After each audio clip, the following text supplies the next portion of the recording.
वालेकुम सलाम भाईजान, बड़े अरसे के बाद नज़ारे आ रहे हो यार, कमाल की बात है। कहाँ होते रहते हैं आप? कहीं गए हुए थे। कहाँ गए थे? मेके में। मेके में आप? हाँ जी। वो कैसे? असल में बात ये है, वो हाँ। हमको भी आकर ले गए थे। आपको? असल हमको भी नहीं तो स्टार्ट मुझे चला। मैं साला इतनी जल्दी में कहाँ जा रहे हैं? शॉपिंग करना है। किस खुशी में? हमसाये का दादा फौत हो गया। हमसाये का दादा फौत हो गया उसकी। बस। अस्सलाम वालेकुम। वालेकुम सलाम। साला आप क्यों परेशान हैं? यार बस एक मसला है। क्या मसला है? भाई एक मसला है कि जो है ना, प्यार हुआ था। प्यार हुआ था? हाँ। तो अब क्या है? प्यार हुआ था, हुआ था तो अभी क्या है? साला उस वक्त हम नशे में था।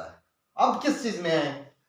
अब नशा टूट गया। टूट गया है? हाँ जी। जेंटलमैन, वो जेंटलमैन ये रंग लाइक जेंटलमैन जी। यार गाल है असा है शादीशुदा और अनमुरीद आखिर दी बजाय जेंटलमैन और जी मैं तू